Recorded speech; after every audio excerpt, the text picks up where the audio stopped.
sont des transformations assez importantes qui concernent nos usines, qui concernent nos modes de fonctionnement, qui concernent l'utilisation de nouveaux outils. Et tout ça modifie le travail, modifie la façon de travailler ensemble.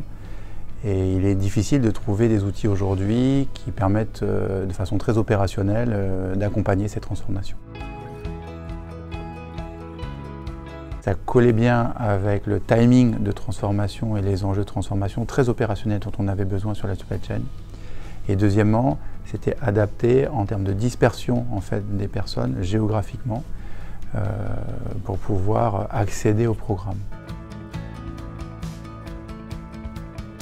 Les impacts sont très concrets. On a vu dans les outils par exemple sur lesquels on menait des transformations en interne, il était nécessaire pour nous d'avoir un accompagnement très concret, précis sur ces outils. On a vu qu'ils étaient mieux maîtrisés à la fin, dans leur utilisation, dans leur compréhension, dans le sens qui était associé à l'arrivée de nouveaux outils par exemple. C'est important toujours d'avoir une visibilité, de voir est-ce qu'ils sont maîtrisés, est-ce qu'ils ont un bon niveau d'appropriation, est-ce que les messages sont clairs et connus par tous. Le fait de savoir évaluer ça nous a permis de compléter certaines choses et de continuer l'itération de messages par rapport à ça. Et puis, cette nouvelle façon d'apprendre, cette nouvelle façon d'accéder à des contenus, etc., a beaucoup plu.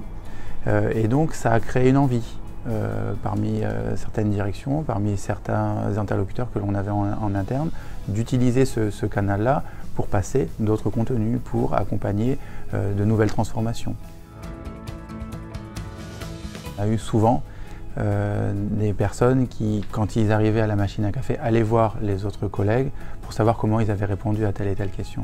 Et c'est un élément crucial qui m'a, moi, intéressé dans le programme, c'est que la triche, si je peux dire comme ça, est plutôt autorisée ou valorisée. Et ça leur a beaucoup plu.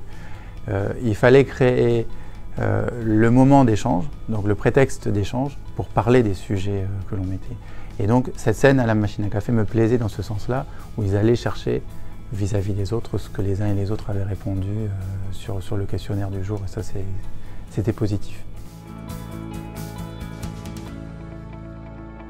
Alors le premier mot important pour moi, c'est l'appropriation, parce que c'est le but recherché dans la mise en œuvre du programme.